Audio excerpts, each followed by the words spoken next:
going on, people? We are Tottenham TV, back here for another Tottenham update, and we potentially have some good injury news because Dominic Solanke has taken to Instagram to post a bit of a cryptic message for everyone on his story, as you can see here. Him celebrating a goal that he scored against Chelsea. And who do we have this weekend? Yes, we've got Chelsea. Last time, Maddison posted just before the game against Leeds a bit of a cryptic message as well, and we saw him take to the pitch. So is Solanke going to play this weekend? No timers, though. No timers, no. Yeah, Maddison added 3 timers on his one. But we have heard, De Zerbi said, we hope that Solanke will be fit for the Chelsea game. We've heard before that Solanke hopes to be fit for this one.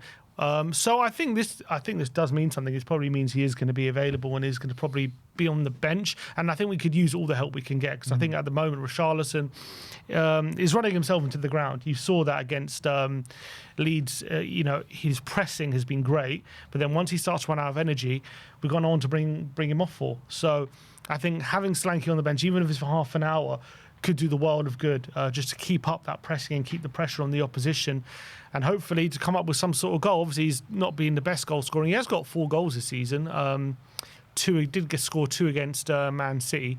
So I think every little help can help at the moment, and we need all the help we can get. So it's good news, but I still expect Richarlison to start. Yeah, I would agree with that. But, against Leeds, we looked at the bench and we were just like, there's no one that can really come on and change a game, kind of relying on Maddison that hadn't played in a year.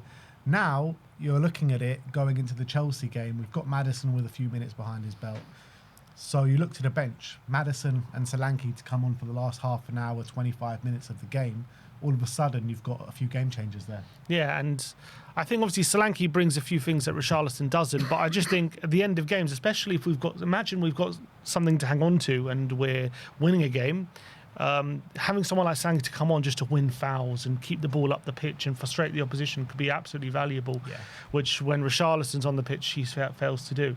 But I think definitely you saw against Leeds, I thought one thing you cannot fault Richarlison is the energy and the pressing. How many times he was blocking Leeds passes and just putting everything into it, but he seems dead after an hour. He can't keep playing. Yeah, because he's like running a marathon every game. I think De Zerbi said as well that he was rested during the week in training because he's just he's so tired at the moment, and he doesn't want to play him for 90 minutes, but kind of has to. Well, hopefully this kind of means that he doesn't have to. Hopefully Solanke can be back. Let's just hope when he gets on the pitch he doesn't get injured again, because that's just been a common theme with Dominic Solanke every time he's joined. Well, Solanke obviously was preferred in De Zerbi's early fixtures before he got injured. If he is fit enough to start, do you think he goes back to him? Or yeah, I think if he's fit enough to start, he'll start. He'll start with Solanke? If he's fit enough to start. Really? Yeah. I still think he goes with Richarlison. I think if he's fully fit and he's fit enough to start, Solanke, he can also do that pressing game as well, really effectively. It's true. So I think if they're both at the same level of fitness, I think he goes with Solanke. Wow, interesting. All right, let's talk about James Maddison now, because this is interesting / worrying. We all know the post that he put on social media. We covered it yesterday, calling into question the referees and the VAR. This could land him in trouble with the FA. Former PGMOL chief Keith Hackett expects the governing body to review the post and potentially charge him, which could lead to a fine or a suspension. The quote from Keith says that this post will be reviewed by the FA disciplinary department, which will determine if he brings into question the integrity of the referee. If they decide that it does, he'll be written to and asked for his observations, which then may result in a charge. And if found guilty, may result in a fine or a suspension. In his opinion, it does question the match official's integrity and he should be charged, but watch this space. So, I mean, if he gets a ban off the back of that, I swear to God, this PGMOL, man. Like, seriously, what is this about? You know what? When you see these things, usually, if they have a chance to ban one of our players, they usually do. They did it with Romero, they did it with Bentancur. So I wouldn't be surprised if there's just just as he's getting back. Season, please? But do it for next season, please. We're just desperate here. He's just got back on the pitch. He's a player who can make a difference for us. I really hope. it doesn't happen. But knowing Tottenham's luck, they'll they'll probably like will end up speed up as well in the Yeah. process to get him out of the Chelsea game or the Everton game as well. Oh, man. They're such scumbags, these people. I swear. But in terms of what his comments were, he said that he feels that the referees are scared to make a decision. Now, that is calling. does that 100%. question their integrity? I guess. I mean, it's hard to argue. It's hard to argue against that, doesn't it? Let's just hope that it's just a fine and not a suspension. I mean, if they do go down that route, hopefully, I don't know what the precedent if they do is. want to charge him, and then he can do an appeal process, and hopefully that appeal will last 2 weeks. That's all we can hope for. Yeah, I don't know what the precedent is for this kind of incident in with his language. If that is finable, if that's just suspendable, just finable, I don't really know. But if it is stupid on Maddison's part to add that little bit. He could have just said the bit he did at the beginning without necessarily adding, they're refusing to make a decision, which I understand his frustration, because I definitely think that's true. But if it, he should seek some advice before posting something like that on social media, because now we could be without him for a game or two if it's true. So let's just hope it's just a fine. Yeah. All right, a bit of transfer speculation. Sergio Guirassy of Borussia Dortmund. Sky Germany reporting that Guirassy wants to leave Borussia Dortmund this summer. Several top clubs are monitoring the situation, with the striker now open to a new challenge away from the Bundesliga. AC Milan, Tottenham and Fenerbahce are currently the main clubs interested, and a major transfer battle could develop in the coming weeks. We were linked with him a few years back, and there was some suggesting, well, this guy's already 27, 28. He's done it at a certain club, but he's never done it, more than 1 or 2 seasons. Well, he's banged in goals regularly now for a number of seasons, hasn't he? So at 30 years of age, would you take him at Spurs? I mean, it's hard to say no when you look at his goal records. I think on this season? I mean, in all competitions, it's 21 in 45. Last season, obviously, was a lot better, 34. Season 4 was 30 in 30 for Stuttgart, which was obviously unbelievable. But that was his first big season, wasn't it? Or did he have a few before? Yeah, was his first. Well, he's been on a kind of a hot streak for the past 3 years. This season, made a bit of a decline from the previous 2. Preferably no. Preferably this is one where you haven't got your targets, and maybe at the end of the window, if there's a deal to be done, you just need a striker who gets goals. And I do think he's probably more of a goal getter than the ones we do have, and I probably trust him more in front of goal. And I think he's obviously done really well for Dortmund and showed that he can play at the top level. Obviously, he is in the Bundesliga, so you've got to caveat that. We've seen strikers score bags of goals in the Bundesliga and then come to the Premier League and doesn't hit the heights nowhere near as much. Any league, though, can't you? Yeah, but I think Bundesliga, there's quite a solid record of it. I don't know. I'm not saying it's all strikers, so It's not like it's the Dutch league where you've seen many players. Yeah, it's not the Dutch league. And do nothing in the Premier League. But yeah, the Bundesliga is still a top league. It's a top league. You can't take it for granted either, but you can't as well take it as gospel that he scored all those goals and it's going to translate. I think the fact that he's 30, how many years is he declining already? How many years at that top performance does he actually have? So this isn't like a striker like, let's say, a Harry Kane, where he's going to go on to his mid-30s banging in goals. I think this is a striker who probably does rely on his physical attributes quite a lot and his pace. So once that starts to wane, is that going to cause him problems? I think it's one where if we're desperate, I'd probably go for it. He wouldn't be my first choice. I wouldn't be totally against it as a short-term option. I really wouldn't, because we need someone that's just clinical in front of goal. To be fair, sell Richarlison and get him in and have him with Solanke. It's not bad. I wouldn't be against that at all. I think, looking at Spurs, we just need killers in the box, and that's definitely what he is. He can finish his dinner. So I wouldn't be against this at all. I know it's at 30. I'll talk about maybe a 2-year contract or something like that. Take him till he's 32 in the Premier League. Let him kind of prove at that level. And you know what? It's not going to be an expensive deal for someone like Guirassy.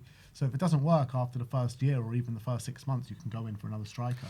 So I wouldn't be against it at all. To be fair to him, he does have a pretty good record in the Champions League. Last season, 13 goals in 14 games in the Champions League. This season, 4 in 10. Not as good, but still sort of like I fairly think we'll solid. find it hard to sign someone in the summer window with a record like his. You know what I mean? We would. And like I said, we just need killers. We've got no one. We've got no killers at all in the front line. But giving him like a 3-year deal doesn't seem very smart. No, that's what I said. Like a short-term deal, like a 2-year deal, I think would be great. I think, for me, not making it a first choice, but if you can, at the end of the window, get like some sort of loan with an option, that would be great. Depends how. Yeah, I mean, I would take that as well. I would take that as well. Even if it was just for one season, I think it would be good just to like transition kind of De Zerbi and try and get us back into Europe. He just stinks of a deadline day loan with an option to buy. Like, so we're struggling to get anyone. Option, No, you know, it wouldn't be. We've seen deadline day signings and they've been absolutely horrific. You know, like panic buys like Jedson Fernandez and these kind of guys. And Sergio Guirassy would be a major step up, probably better than what we got. So that's Sergio Guirassy. Let us know in the comment section below. Would you like to see him at Tottenham even at the age of 35? Let's talk about 35. 30, sorry. 30. Bloody hell. Sign him in 5 years. That does sound like Tottenham. Let's sign him in when he's done. Let's talk about James Trafford. ITK SZY saying Tottenham have held fresh talks with James Trafford's representatives and are currently leading the race for the 23-year-old. No decision is expected till the end of the season. We've heard Newcastle, Aston Villa also interested. I mean, Newcastle looking for a replacement for Nick Pope, Aston Villa looking for a replacement for Emi Martinez, and Spurs obviously for Guillermo Vicario. Look, I've told you my thoughts on bringing in like James Trafford or Verbruggen. I think Verbruggen's ahead of James Trafford right at this moment in time. I've been impressed with what I've seen from James Trafford, but I personally would prefer to keep my faith in Kinski than to sign a James Trafford. Yeah, it's a difficult one. I guess a lot maybe depends on even how the last 2 games go for Kinski, because let's say he makes a bad mistake at the bridge, all of a sudden you might rethink your opinion. But I do think he's been brilliant, and I don't want to knock him. So the way he's going, if he's going to play like he's playing now consistently for our Premier League campaign, then I don't see a reason to change it. But I also understand from Tottenham's point of view, we have had problems with Kinski before. He's not as experienced as Trafford, although Trafford himself has been sitting on the bench a lot this season, but when he has come in, he's done quite well, apart from right at the beginning. He has played for Burnley. He's got experience in the Championship as well, which is not a bad league, and he was very good there. So I think if it's a decent deal, you get him for 35 million, I think I'll probably do it. And in a perfect world, you want Kinski and Trafford vying for that spot, and whoever made the best man win. And obviously, it's not usually as simple as that. Usually, if you sign a keeper for 35 million, they're going to get precedent, and that's how it works. But I think in a perfect world, I'd try and do that and have them battle it out. But obviously, next season, no Europe. It's going to be very difficult for whoever's number 2 to get in the team. Probably. Yeah. That's the thing. Like with Spurs not having European football next season, money is not just going to be available to flush out on everyone. I think we've got so many gaps in the squad that we need filling. You look at the midfield, you look particularly at the forward line, left back. I know we're talking about Andy Robertson potentially, but there are so many positions that need filling. Like, I don't know if it's just a waste going for 35, 40 million on another goalkeeper. That's the only thing. But let's say Kinski makes a bad mistake next game. Does that change your opinion, or is that whatever? I don't think so, because we've seen Trafford make mistakes. We've seen Verbruggen make mistakes as well. They're young keepers. They're always going to make mistakes, but we can all see that all 3 of these keepers have major talent. So let's develop the one that we've got instead of spending big money on another one. Yeah, I mean, I don't mind it, but I think there's a reason. There's a big clamour for Trafford. I think people see a lot more potential maybe in him, than he's even shown. So it's a tough one. I think probably let's see how these next 2 games go with Kinski, and if he keeps up these standards for 2 games, and then helps us stay in the league, then maybe you give him a shot. But yeah, let's just see. It's a very difficult one because we're talking about 7 games, which isn't insignificant, but it's also you can't really. Can you extrapolate that over a 38-game season? And if you give him, if you choose he's going to be your number 1, and if he's not ready, then we're stuck with him, and that's a problem. Yeah. Well, let us know your thoughts in the comment section below. I mean, if you would have asked me right after that Madrid game, I would have bitten your hand off for a James Trafford or Verbruggen. But I think he has proved a lot in these last 4 or 5 games, albeit a very small sample size. So, yeah, let us know your thoughts in the comments section below. Finally, we are going to talk about Daniel Levy once again. Oh, I'd never hear his name again. Here we are. Daniel Levy has been honoured with a CBE by Prince William yesterday for his role in charitable donations. All the points he's gifted. Yes. Nothing to do with football. It's all to do with his charity and work within the community and to do with the Tottenham Hotspur Stadium and blah, blah, blah. He gave an interview with Sky Sports yesterday. And when I'm going to read these quotes out to you, just picture Daniel Levy's face grinning from ear to ear. Literally, he was grinning from ear to ear when he was talking about this. And he was talking about Tottenham's season. He was on Tottenham staying up. He says, I'm always optimistic and I pray every day that we will. He was asked about the West Ham Arsenal game and he says, all I'm focused on is Tottenham and hoping they stay in the Premier League. He was asked about Tottenham having 3 different managers in the season and he says, I could never have envisaged that at the beginning of the season. Obviously incredibly disappointed, but let's hope and look forward to next season that we are still in the Premier League. I'm feeling the pain, but I'm optimistic that we'll get through it. And he's was asked about how tough it is to watch Tottenham, and he says, it's been very difficult, but Spurs are in my blood. I'm hopeful that we'll be okay in the end. And he's talking about the Chelsea game. He says, always tough, never a good place for us, but hopefully this year will be different. I mean, if you watch the interview, you can read between the lines saying he's quietly loving what's going on. I'm telling you.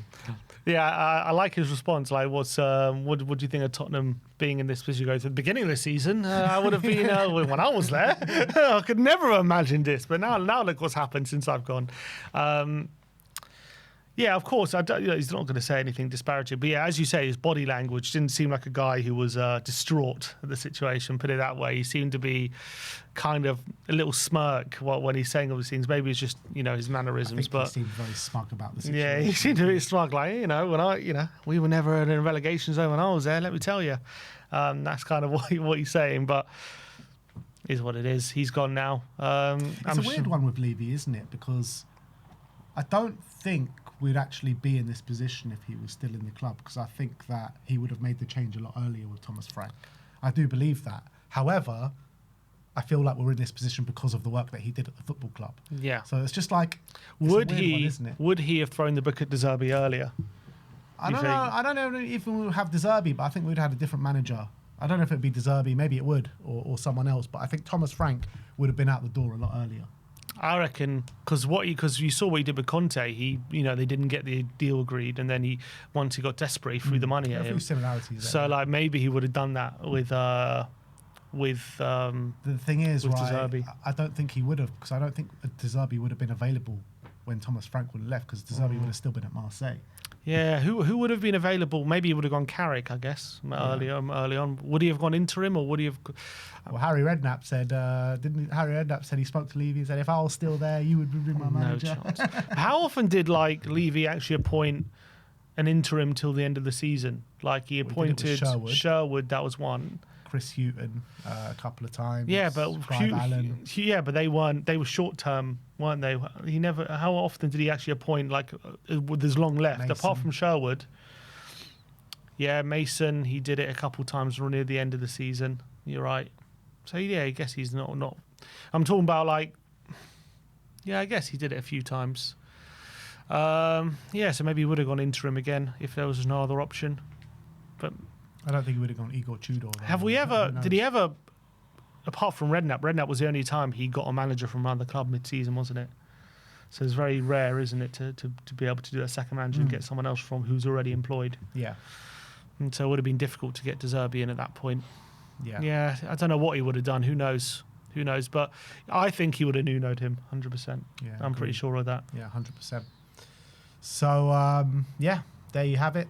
That is your Tottenham update for today. Let me know in the comment section below your thoughts regarding all the news stories that we have spoken about today. Like, subscribe and comment. And as always, come on, you Spurs.